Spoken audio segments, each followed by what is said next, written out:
Salam Bapak Ibu Saudara-saudari, senang berjumpa dengan Anda di dalam ibadah online bersama dengan kami, Gereja GKP BMDC Pangkal Pinang.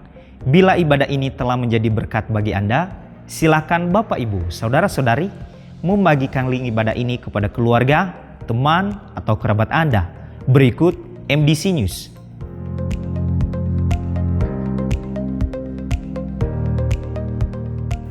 Pertemuan kaum pria VMM akan diadakan pada tanggal 13 Oktober 2024 dimulai pada pukul 19 waktu Indonesia Barat di gereja.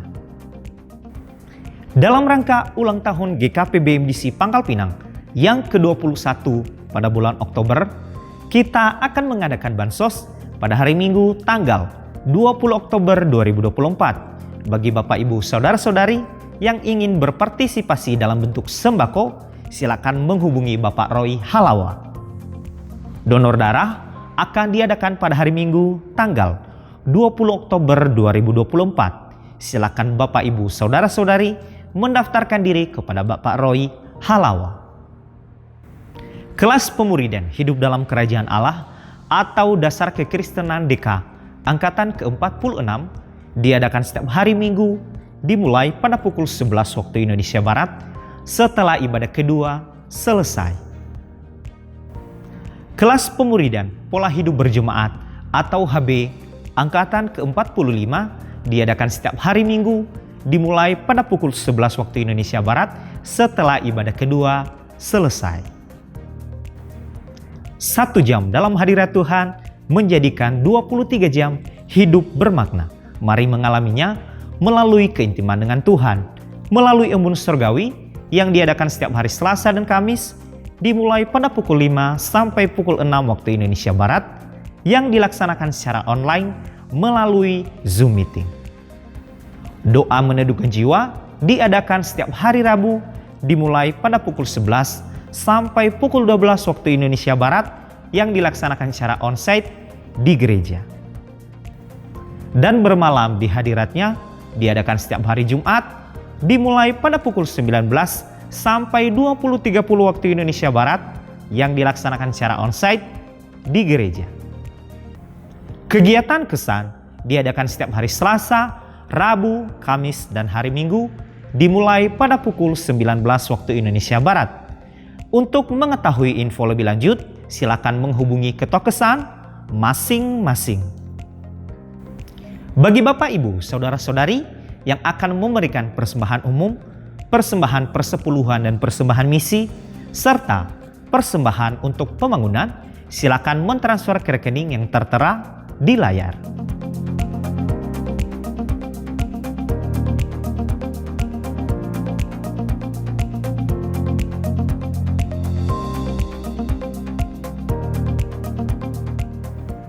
Untuk mengetahui info lebih lanjut tentang Gereja GKP BMDC Pangkal Pinang, Bapak Ibu Saudara-saudari dapat mengikuti Facebook dan Instagram MDC Pangkal Pinang atau subscribe akun YouTube GKP BMDC Pangkal Pinang.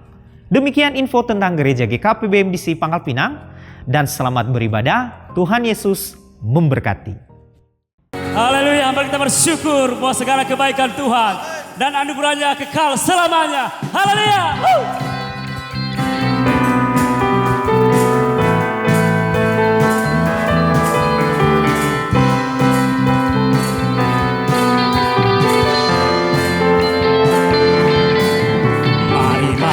Terbanglah dengan hati bersyukur, harapannya dengan pujian, penuhi baitnya dengan nyanyian syukur, hadirannya penuh sukacita.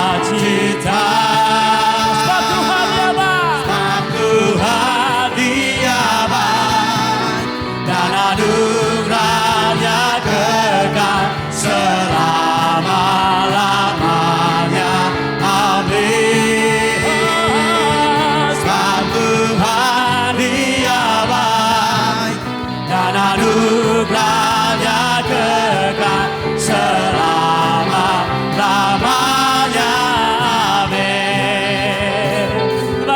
Tuhan buat segala kebaikan atas hidup kami Tuhan. Haleluya.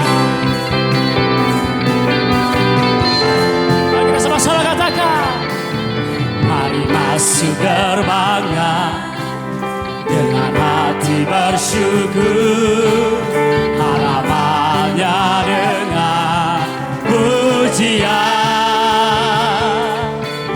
penuhi baitnya dengan nyanyian syukur, hadirannya penuh sukacita. Sebab Tuhan Dia baik dan anugerahnya kekal selama-lamanya. Amin. Sebab Tuhan Dia baik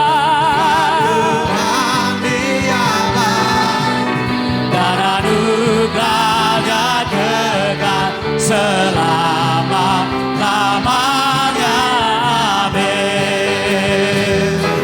Sebab Tuhan Dia baik dan anugerahnya kekal selama-lamanya. Amin. Sebab Tuhan Dia baik dan anugerahnya kekal selama-lamanya. Amin. Selama-lamanya. Amin. Selama-lamanya. Amin. Haleluya, bersyukur bagi Tuhan.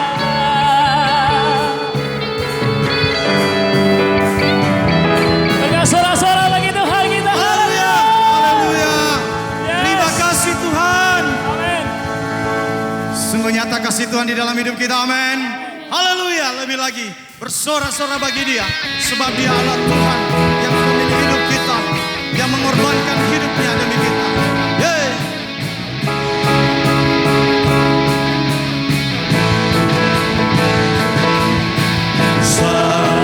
Seindahnya pelangi,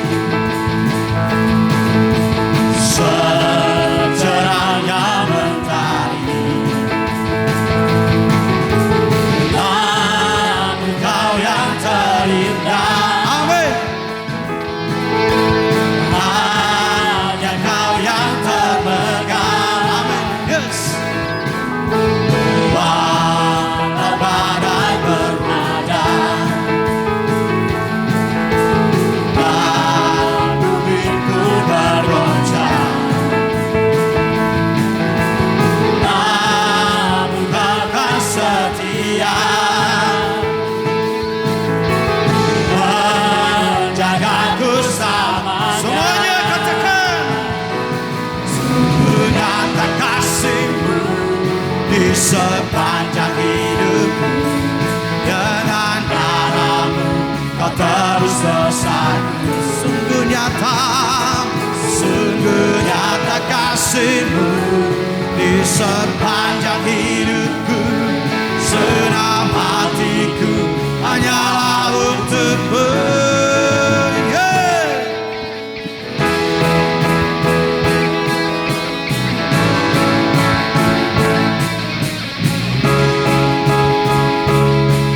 Walau badai menghadang,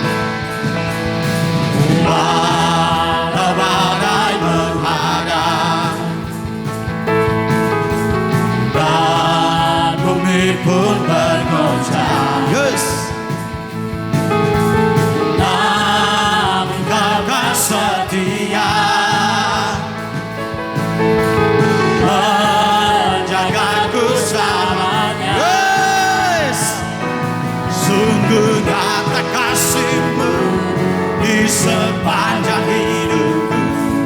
Dengan darah-Mu Kau terus dosaku.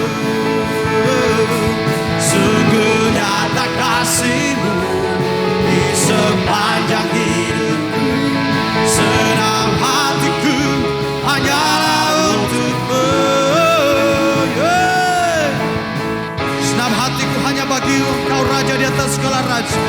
Sebab Engkau Tuhan dan Rajaku. Kau Allah yang layak ditinggikan dan dimuliakan. Yes.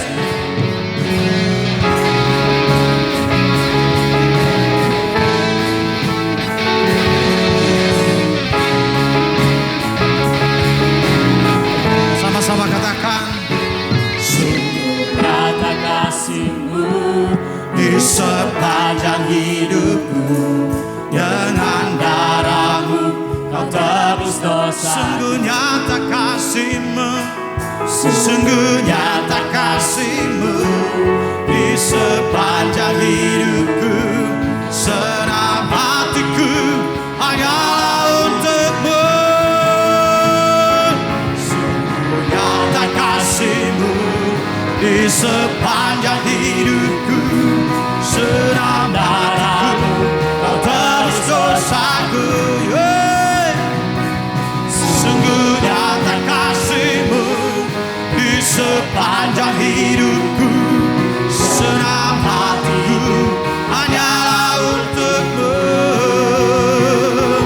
Senam hatiku hanyalah untuk-Mu. Senam hatiku hanyalah untuk-Mu.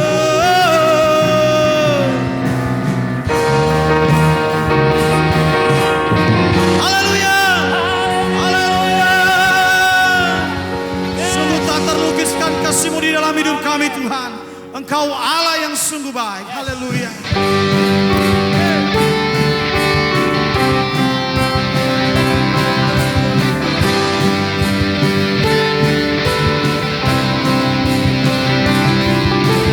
Tak terlukiskan kasih yang Kau berikan. Amin. Karya termegah, tiada bandingannya. Dekat kasih-Mu,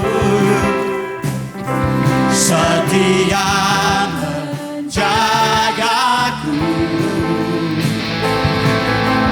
Dan ku nyatakan bahwa Yesus sungguh Dia Allah yang Maha Besar, Maha Kuasa, Maha Mulia. Kau bertata atas semesta.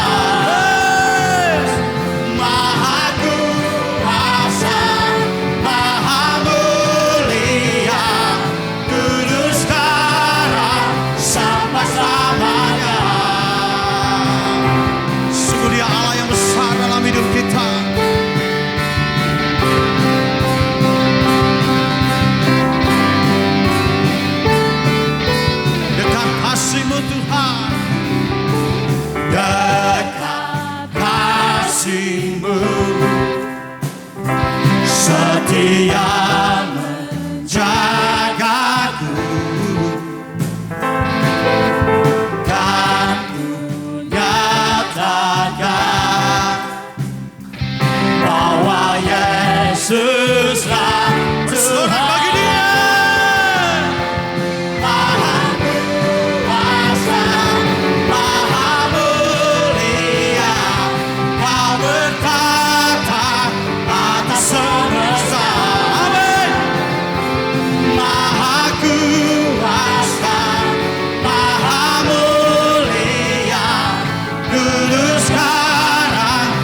Engkau Tuhan, Kau Raja yang berkuasa di dalam hidup kami.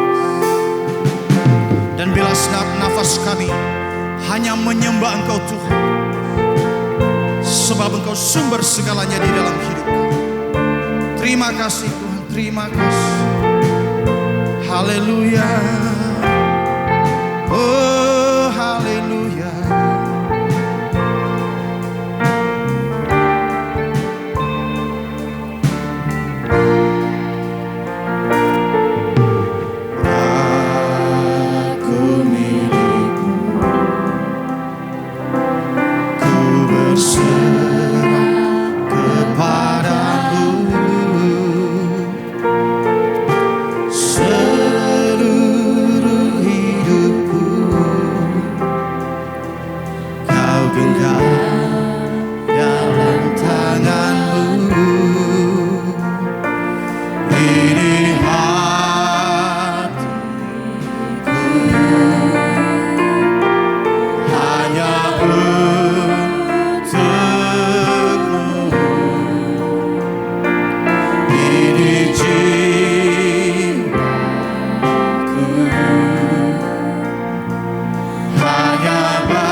Silakan duduk kembali.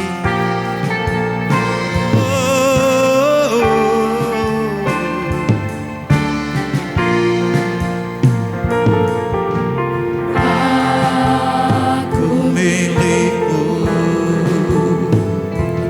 ku berserah kepadamu. Seluruh hidupku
Bapa dan Rajaku, tak henti di setiap nafasku. Ku kan menyembahmu selalu. Ku bawa hidupku ke atas mezbahu. Tak henti di setiap langkahku. Ku kan mengikuti Tuhan kawal aku. Tuhan kawal.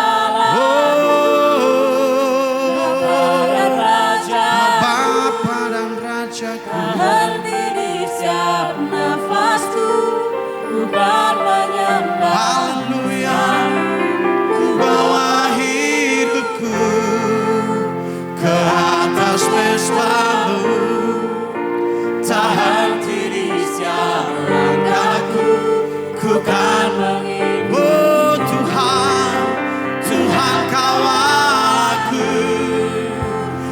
Bapa dan Rajaku, tak henti di setiap nafasku, ku kan menyembahmu selalu. Ku bawa hidupku ke atas mezbahmu, tak henti di setiap langkahku, ku kan, oh Tuhan, Yesus,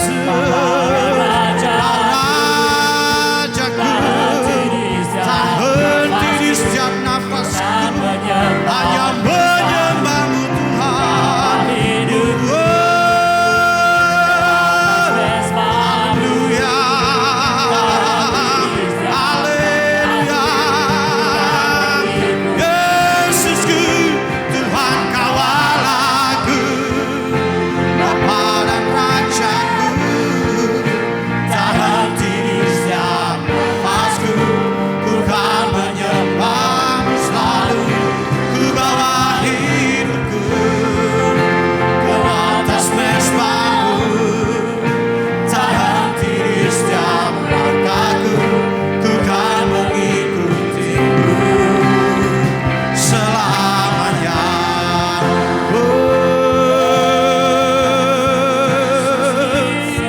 Selamanya menyembahmu, selamanya menyembahmu, Yesus.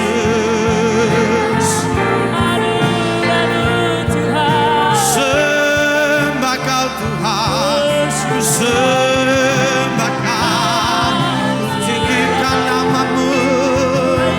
Kaulah pemilik hidupku, segalanya bagimu, segalanya darimu Tuhan. Dan ku persembahkan hidupku, ku persembahkan bagimu. Engkau Allah yang ditinggikan, Kau Allah yang layak dimuliakan.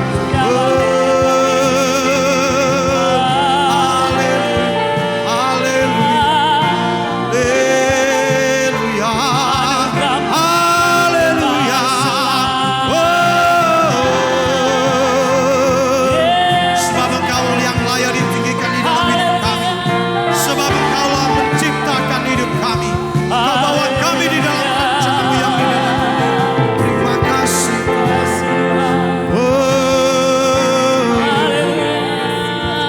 Haleluya, haleluya, haleluya.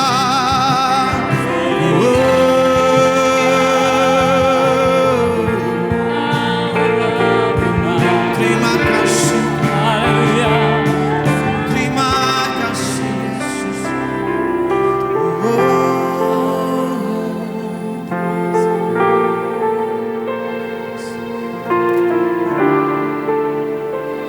Segala kemuliaan dan hormat hanya bagi Tuhan yang menciptakan hidup kami.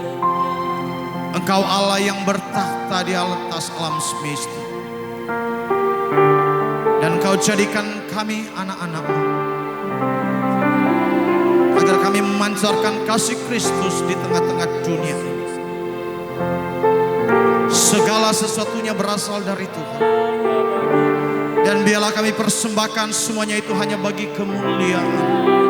Sebab Engkau Tuhan, sebab Engkau Raja, sebab Engkau Bapa yang kekal, Engkau Bapa yang mulia, Engkau Tuhan yang berkuasa. Segalanya yang ku miliki, semuanya daripadamu, kan ku bawa persembahanku yang terbaik hanya bagimu. Segalanya yang ku miliki, semuanya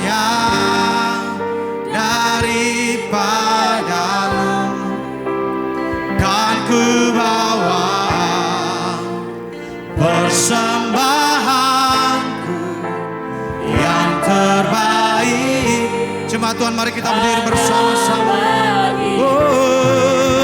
Segalanya yang kumiliki, semuanya daripadamu, dan ku bawa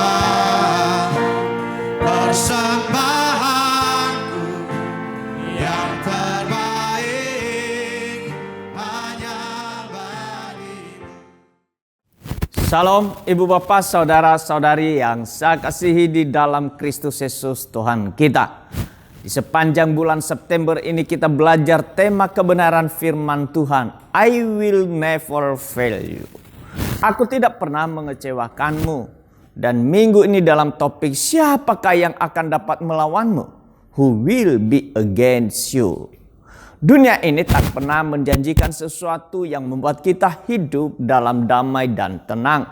Kalaupun dunia ini menjanjikan, dapat dipastikan tidak akan pernah mampu direalisasikan dalam kehidupan manusia. Artinya bahwa dunia ini tak akan dapat memberikan hidup damai sejahtera dan hidup dalam ketenangan. Dunia ini akan terus membuat hati manusia menjadi khawatir, gelisah, cemas, bahkan menjadi putus asa. Itulah sebabnya bila kita hari ini mendengar dan menghadapi dunia sedang tidak baik-baik saja, semestinya kita tidak harus kaget untuk hal itu. Karena memang demikianlah dunia ini tidak baik-baik saja. Sejak manusia jatuh dalam dosa, dunia keadaannya tidak baik-baik saja. Untuk menghadapi dunia yang tidak baik-baik ini perlu ketangguhan hidup di dalam menghadapinya. Ketangguhan yang dimaksud bukan tubuh yang berotot, tetapi iman yang tangguh yang mampu berdiri tegak dan bergerak maju untuk menaklukkan dunia yang sedang tidak baik-baik saja. Seperti apakah iman yang tangguh itu? Iman yang tangguh bukan diperoleh dari kegiatan rohani semata, tetapi pengetahuan, pemahaman, pengenalan firman Tuhan dan hidup menurut firman Tuhan yang dengan benar. Dalam Matius pasal 7 ayat 24 sampai dengan ayat 27.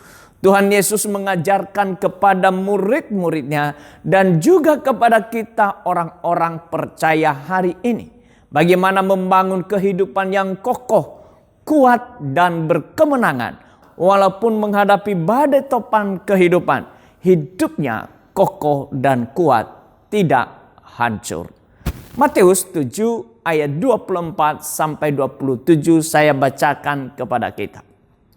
Setiap orang yang mendengar perkataanku ini dan melakukannya, ia sama dengan orang yang bijaksana yang mendirikan rumahnya di atas batu.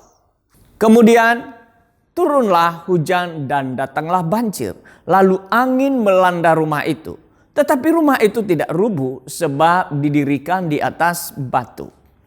Tetapi setiap orang yang mendengar perkataanku ini tidak melakukannya, ia sama dengan orang yang bodoh yang mendirikan rumahnya di atas pasir. Kemudian turunlah hujan dan datanglah banjir, lalu angin melanda rumah itu, sehingga rubuhlah rumah itu dan hebatlah kerusakannya. Ketika seseorang membangun sebuah bangunan, unsur paling penting yang perlu dipikirkan adalah fondasi. Fondasi adalah dasar dari sebuah bangunan. Membangun di atas dasar yang kuat akan menentukan seberapa kokoh bangunan yang dapat dibangun di atasnya. Setiap pekerjaan pembangunan sebuah bangunan pasti akan membangun fondasi terlebih dahulu. Fondasi yang dibangun dengan bahan yang kuat dan digali dengan kedalaman yang memenuhi syarat. Tidak hanya akan menentukan apakah sebuah bangunan bisa tegak berdiri atau mudah roboh, tetapi juga seberapa tingginya bangunan tersebut dapat didirikan. Mengapa di Alkitab Tuhan banyak menggunakan istilah rancang bangun? Seperti arsitek, fondasi, dasar, batu penjuru, pasir, batu, tiang, penopang, balok, dan lain-lain. Selain istilah-istilah tersebut, erat kaitannya dengan kebutuhan masyarakat akan tempat tinggal atau bangunan-bangunan ibadah. Hidup kita seringkali disamakan dengan bangunan itu sendiri. Tuhan tidak menginginkan sebuah bangunan yang asal jadi. Bangunan seperti apa yang Anda rindukan terbentuk dalam kehidupan spiritual Anda? Dan bangunan seperti apa yang Anda dambakan bagi keluarga atau rumah tangga yang Anda sedang bangun saat ini? Setiap orang percaya pasti merindukan sebuah bangunan megah, kuat, kokoh, dan berfungsi baik serta bermanfaat. Yesus mengajarkan pentingnya menjadikan firman Tuhan sebagai fondasi kehidupan. Ketika seseorang membangun suatu bangunan kehidupan dan mendasari hidupnya di atas fondasi yang benar atau kebenaran firman Tuhan, maka ketika air bah atau banjir melanda bangunan tersebut, tidak akan merobohkan orang tersebut. Begitu pula sebaliknya, ketika seseorang membangun suatu bangunan kehidupan dengan tidak mendasarinya di atas fondasi yang benar atau tidak sungguh-sungguh melandasinya dengan kebenaran firman Tuhan, maka ketika air bah dan banjir melanda bangunan tersebut akan merobohkan orang atau bangunan tersebut. Jika kita membangun kehidupan rohani kita di atas fondasi yang kuat, kita akan tetap kokoh berdiri meski berada di tengah badai persoalan sekalipun. Sebaliknya, orang Kristen yang membangun kehidupan rohaninya yang tanpa fondasi akan mudah hancur saat diterpa badai. Mereka akan mudah takut, gelisah, frustrasi, kecewa, dan menyalahkan Tuhan. Bahkan tak sedikit meninggalkan imannya. Yang dimaksud membangun tanpa fondasi adalah mereka yang hanya mendengar perkataan Tuhan tanpa pernah melakukannya. Di dalam apa yang telah kita baca di Matius 7 ayat 24 sampai dengan ayat 27. Tuhan Yesus mengingatkan pentingnya membangun fondasi yang kuat sebagai dasar kehidupan. Fondasi yang kuat tersebut dibangun dengan cara datang kepada Tuhan, mendengarkan perkataannya, dan melakukan firman-Nya. Percayalah, ketika kita mendengarkan dan melakukan firman Tuhan, kita sedang membangun hidup kita di atas fondasi yang kuat, batu karang yang teguh. Kita akan menjadi orang yang kuat ketika badai kehidupan menerpa. Beberapa prinsip yang perlu kita pahami agar setiap kita orang percaya memahami bahwa bangunan yang indah, kokoh, dan berfungsi dengan baik yang bisa kita bangun. Beberapa di antaranya, pertama, membangun kedalaman iman sampai mengalami Tuhan secara pribadi. Dalam Matius 7 ayat 25 dikatakan, kemudian turunlah hujan dan datanglah banjir. Lalu angin melanda rumah itu, tetapi rumah itu tidak rubuh sebab didirikan di atas batu. Yang sama dengan itu adalah ditulis oleh Lukas 6 ayat 48. Dikatakan ia sama dengan seorang yang mendirikan rumah. Orang itu menggali dalam dan meletakkan dasarnya di atas batu. Ketika datang air dan air bah dan banjir melanda rumah itu tidak dapat digoyahkan karena rumah itu kokoh dibangun. Kedalaman selalu berbicara tentang sesuatu yang tidak tampak tetapi memunculkan kekuatan di luar. Iman yang kuat harus dibangun oleh keintiman yang dalam dengan Tuhan setiap hari.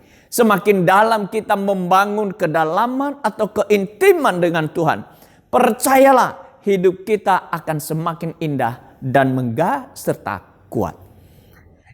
Dalam Ibrani 11 ayat 1 dikatakan iman adalah dasar dari segala sesuatu yang kita harapkan dan bukti dari segala sesuatu yang tidak kita lihat. Iman merupakan kondisi rohani yang dalam dengan Tuhan. Kuat tidaknya kita menggapai masa depan itu ditentukan seberapa dalam dasar iman kita kepada Tuhan. Dari manakah datangnya iman? Di dalam Roma 10 ayat 17, Paulus mengatakan, jadi iman timbul dari pendengaran dan pendengaran oleh firman Kristus. Kita tidak akan punya iman jika kita tidak pernah dengar firman atau baca Alkitab. Semakin banyak kita dengar firman atau semakin banyak kita membaca Alkitab, seharusnya iman kita semakin kuat. Untuk itu, kita harus baca firman Tuhan setiap hari supaya kita punya iman yang semakin kuat. Inilah alasan mengapa banyak orang percaya meragukan Tuhan, bahkan tinggalkan Tuhan, karena mereka tidak pernah membaca merenungkan firman Tuhan setiap hari. Sebagaimana ditulis oleh Amsal di dalam Amsal 13 ayat 13, dikatakan siapa meremehkan firman, ia akan menanggung akibatnya. Tetapi siapa yang taat kepada perintah akan menerima balasan. Artinya kita harus serius dan sungguh-sungguh memperhatikan firman Tuhan. Kedalaman iman atau percaya kita juga ditulis dalam Yakobus 2 ayat yang ke-19. Dikatakan, engkau percaya bahwa hanya ada satu Allah saja. Itu baik. Tetapi setan-setan pun juga percaya akan hal itu. Dan mereka gemetar. Ayat ini menunjukkan bahwa ada tingkatan iman percaya yang harus kita pahami.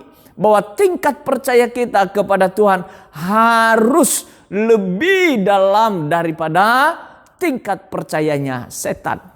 Percaya setan sebatas tahu, punya pengetahuan bahwa Allah itu ada. Namun orang percaya tidak sebatas memiliki pengetahuan tentang Yesus adalah Tuhan. Lebih dari itu. Artinya level percaya kita tidak boleh sama dengan level percayanya setan. Dalam bahasa Inggris itu kata percaya menggunakan kata belief. Tetapi beliefnya kita kepada Tuhan berbeda dengan beliefnya iblis.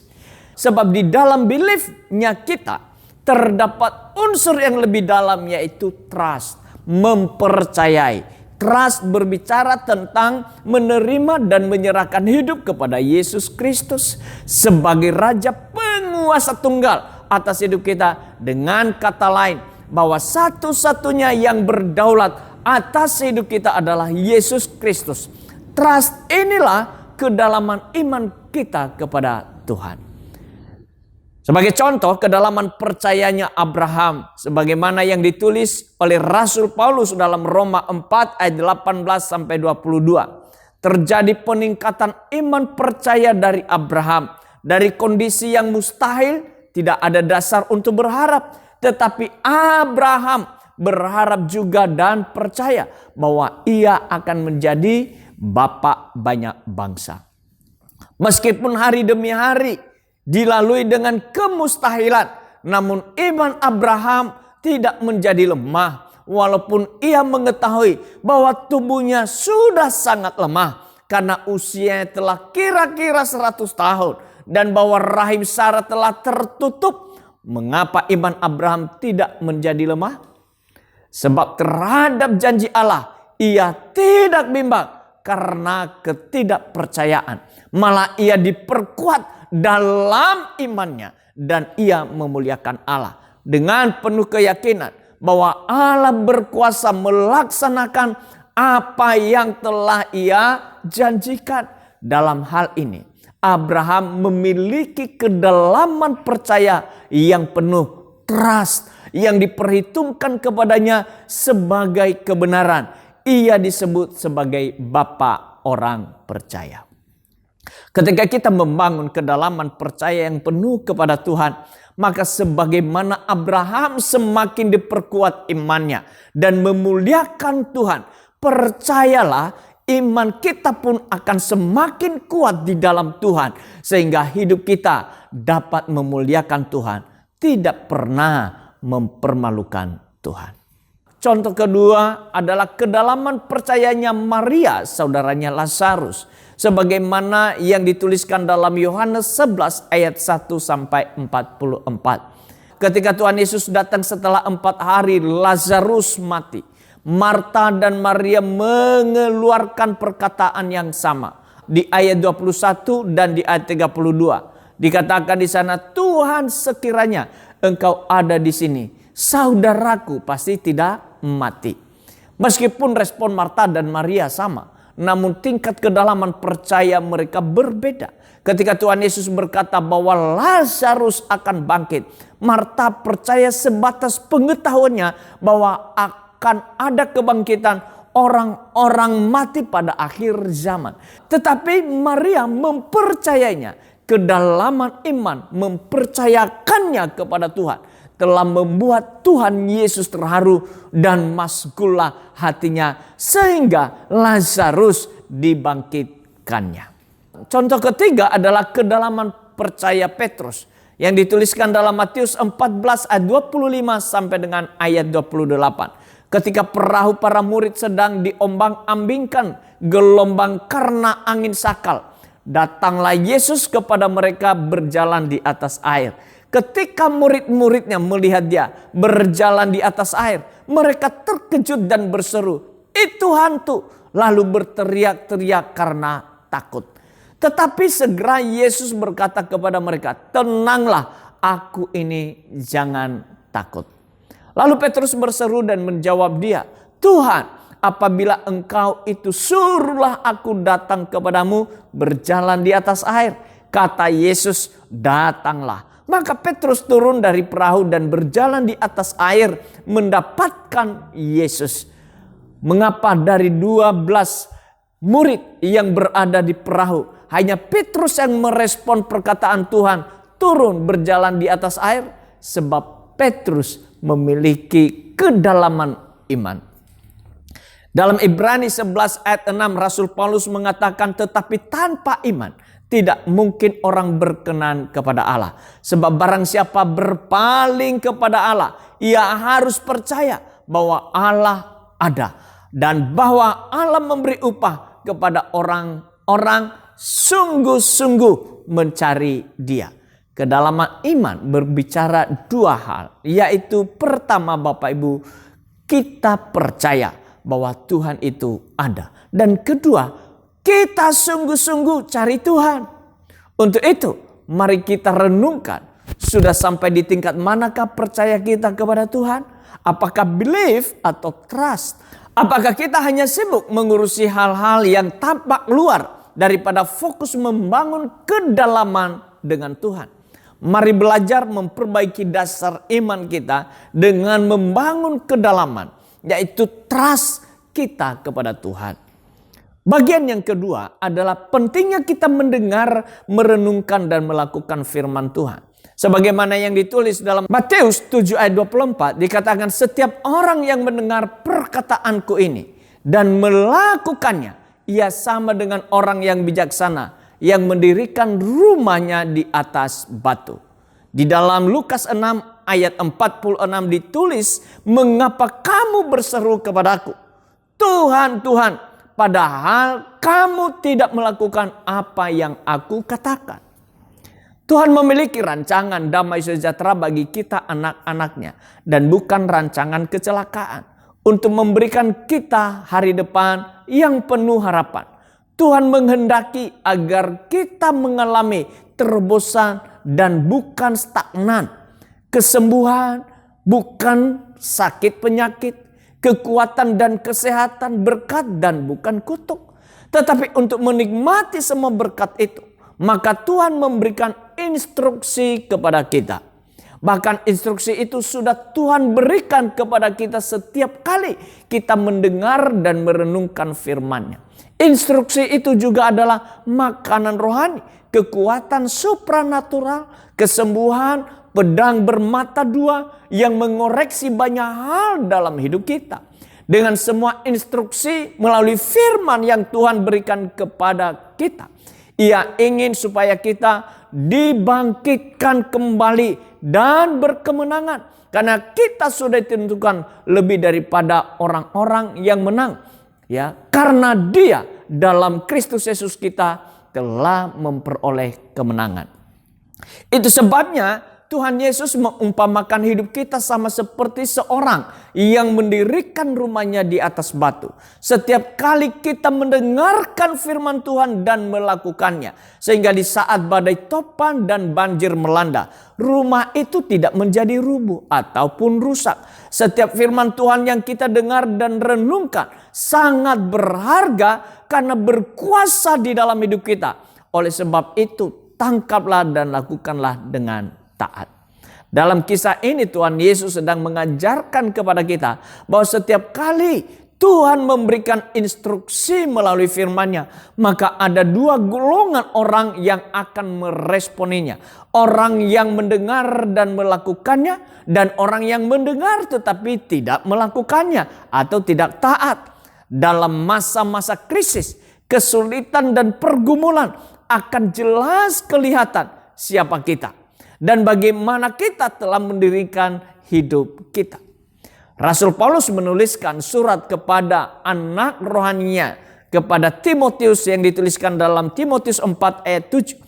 Dan kepada kita hari ini untuk menekankan tentang betapa pentingnya orang percaya datang beribadah. Di situ ia menggunakan kalimat train yourself to be godly.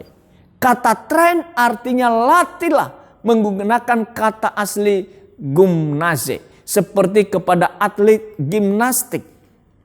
Beribadah adalah ajang untuk melatih diri kita untuk mempraktekkan apa yang kita dengar dalam kehidupan kita.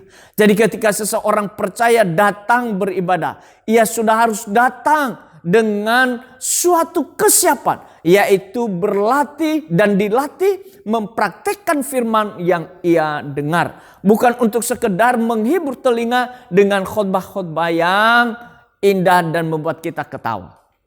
Ketika orang percaya melakukan itu, sesungguhnya ia sedang membangun suatu fondasi yang kuat di dalam hidupnya. Fondasi firman Tuhan ditanam dengan sangat dalam di hati dan pikirannya. Maka kesulitan atau pergumulan hidup seberat apapun, ia tetap berjalan maju ke tujuannya Tuhan.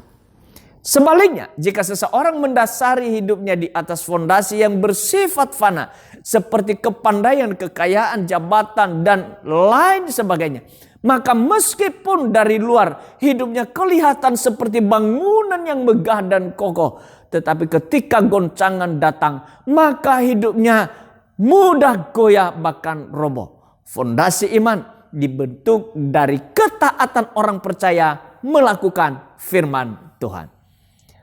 Mari kita yang dikasihi Tuhan, apa yang selama ini menjadi fondasi hidup kita, melalui pesannya Tuhan ingin kita bertindak bijaksana dengan meletakkan fondasi hidup kita sepenuhnya di atas batu karang yang teguh, yaitu Yesus Kristus dan firman-Nya. Kita tidak tahu apa yang akan terjadi di hari-hari ke depan. Namun ketika kita meletakkan fondasi di atas dasar yang benar, apapun banjir dan air bah yang terjadi, itu tidak akan menggoyahkan kita. Bila kita hidup mendengar dan melakukan firman Tuhan, pembelaan Tuhan akan terus dinyatakan atas hidup kita. Tuhan akan terus berpihak kepada kita. Bahkan ketika kita hidup dengan firman-Nya, firman itu sendiri menjadi pedang roh yang menaklukkan siasat si iblis, sehingga tidak ada celah bagi iblis untuk memperdaya kita. Tidak ada ruang bagi iblis untuk menipu dan memprovokasi kita untuk meragukan Tuhan. Sebab ketika kita hidup mendengar, merenungkan dan melakukan firman Tuhan, maka Allah lah di pihak kita dan memberi kita kemenangan. Bagian yang ketiga adalah keberpihakan Tuhan kepada orang percaya yang hidup melakukan firman-Nya. Rasul Paulus menulis dalam Roma 8 ayat 31. Dikatakan, sebab itu apakah yang kita akan katakan tentang semuanya itu? Jika Allah di pihak kita, siapakah yang akan melawan kita? Pernyataan iman, jika Allah di pihak kita, siapakah lawan kita? Tentunya disampaikan oleh Rasul Paulus kepada jemaat atau kepada orang percaya di Roma. Secara khusus tulisan Rasul Paulus dalam kitab Roma ini, di mana aniaya, penindasan, penderitaan, bahkan kehilangan nyawa mewarnai perjalanan kerohanian umat Tuhan atau jemaat Tuhan di Roma. Tentu kita melihat kekaguman Rasul Paulus terhadap Allah yang sangat luar biasa. Bukan isapan jempol atau retorika semata, melainkan sebuah pengalaman real mengalami Tuhan. Sehingga Rasul Paulus menegaskan, tidak ada yang dapat memisahkan kita dari kasih Allah, sebagaimana yang ditulis dalam Roma 8 ayat 35. Allah telah membuktikan keberpihakannya kepada kita manusia berdosa. Allah berpihak yaitu dengan mengorbankan putra tunggalnya. Tiba saatnya untuk memeriksa serta memastikan benarkah kita sekalian berada di pihak Allah. Ia tidak menyayangkan anaknya sendiri, tetapi yang menyerahkannya bagi kita semua. Bagaimanakah mungkin Ia tidak mengaruniakan segala sesuatu kepada kita bersama-sama dengan Dia? Siapakah yang akan menggugat orang-orang pilihan Allah?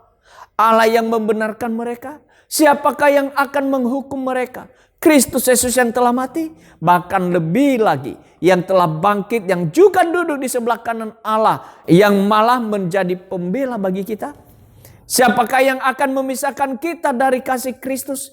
Penindasan atau kesesakan atau penganiayaan atau kelaparan atau ketelanjangan atau bahaya atau pedang? Seperti ada tertulis, oleh karena engkau kami ada dalam bahaya maut sepanjang hari. Kami telah dianggap sebagai domba-domba sembelihan. Tetapi dalam semuanya itu, kita lebih dari orang-orang yang menang oleh Dia yang telah mengasihi kita.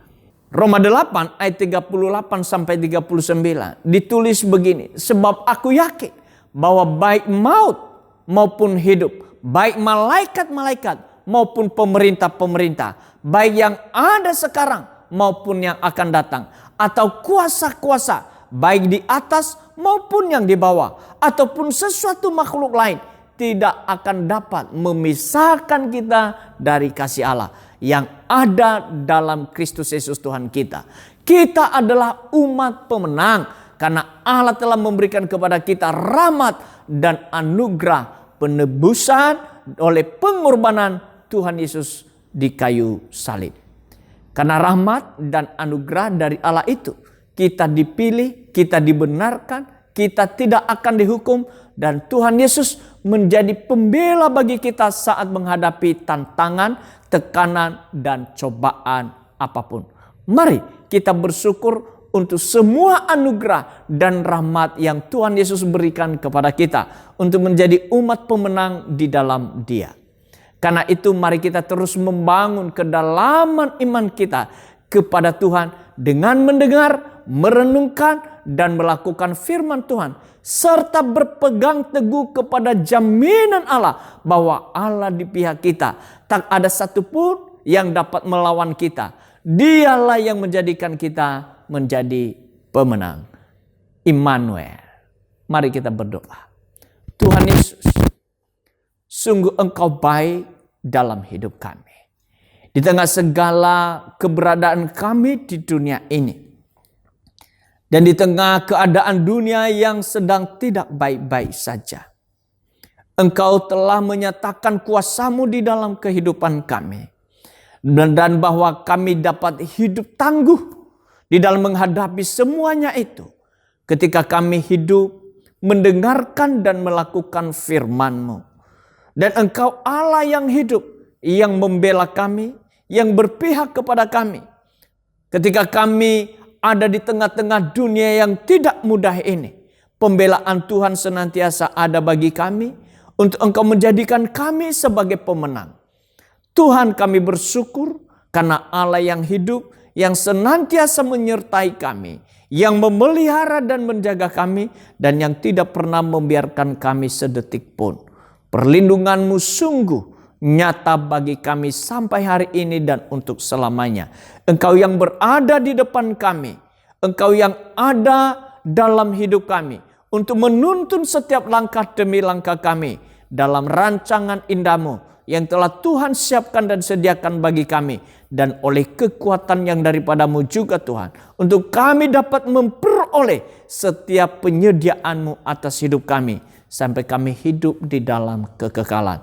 Biarlah firman-Mu hari ini meneguhkan dan menguatkan kami, dan kami hidup menjadi pelaku-pelaku firman-Mu, sehingga hidup kami ini hidup yang dibangun di atas yang kokoh, yang di atas batu karang yang teguh, yaitu di dalam Yesus Kristus dan firman Tuhan yang sampai kepada kami. Di dalam nama Tuhan Yesus kami bersyukur dan berdoa. Haleluya. Amin. Segalanya yang ku miliki, semuanya daripada-Mu, kan ku bawa persembahanku yang terbaik hanya bagi-Mu. Segalanya yang ku miliki, semuanya daripada-Mu, kan ku bawa persembahanku yang terbaik. Jemaat Tuhan, mari kita berdiri bersama-sama.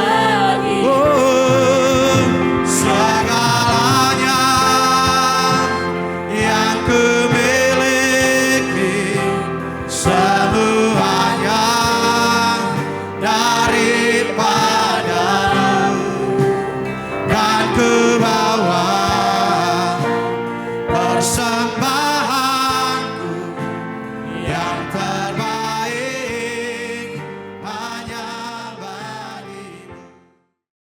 Mari kita akhiri ibadah kita. Biarlah kita mengarahkan seluruh hidup kita kepada Tuhan, dan senantiasa bersyukur atas segala kasih karunia yang Allah telah Ia berikan dan disediakannya bagi kita. Mari kita berdoa. Terima kasih ya Tuhan, hari ini kesempatan yang indah yang Engkau berikan kepada kami, untuk kami datang memuji menyembah-Mu dan membawa korban syukur kami untuk kami persembahkan kepada Engkau. Biarlah semuanya intim berkenan di hadapan Tuhan. Dan firman Tuhan yang kami dengar hari ini, biarlah Engkau sendiri juga yang menuliskannya di dalam hati kami, dan Engkau menaruh itu di akal budi kami, sehingga dalam setiap langkah demi langkah kami, firman itu menjadi terang bagi kaki kami dan pelita bagi kaki kami. Sungguh Engkau Allah yang hidup, yang senantiasa menolong dan memberkati kami, dan karenanya kami mengarahkan seluruh hidup kami kepada Engkau, dan mengangkat kedua belah tangan kami untuk menerima berkat-Mu.